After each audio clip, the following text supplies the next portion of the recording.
good. We lost a welder this week, so I've been playing TIG welder, but we were able to clean the brackets off the frame. Nice and clean out the big pile. It's not really that big a pile because that's just a really nice frame. Still got to do the upper shock mount, but did get the fuel cell made and the skid plate. It's kind of cool. It's actually a little bit bigger than stock, and that thing's going to sit up under the back end of this thing. We got the skid plate, some of the stuff done on the front, a little more done on the rear axle, but the coolest part is been working with Bruce and design. In fact, let's go take a look at what Bruce has been doing.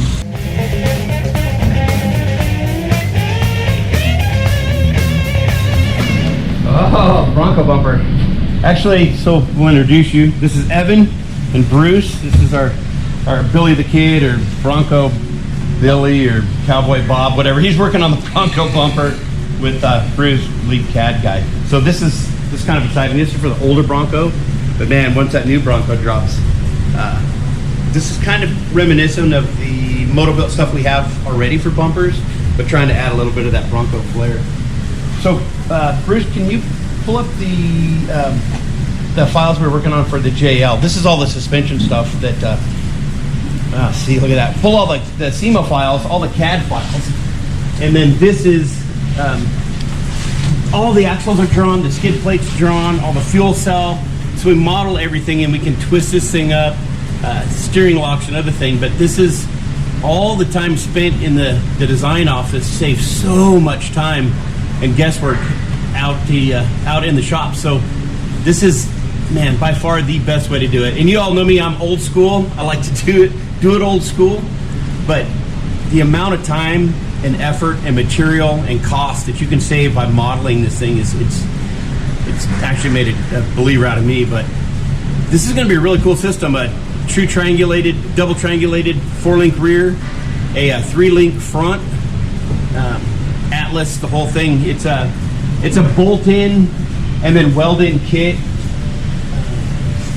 flat belly, 3-link front, track bar.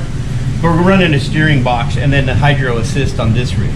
And then we're going to try to run 16-inch ORIs front and rear. So there's a lot of travel to be had with this thing if we can get everything to clear. But I'll tell you what, this is pretty cool. So even though we haven't been doing a lot on the actual rig, these guys have been killing it in the design office.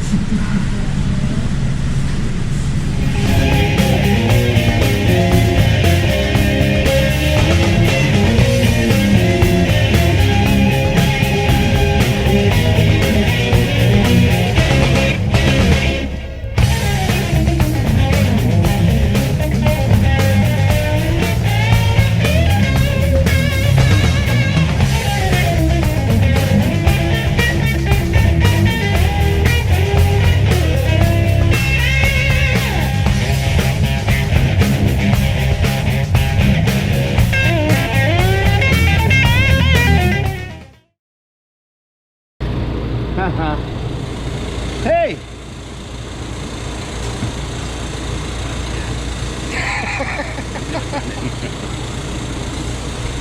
I actually have got some great footage from this morning.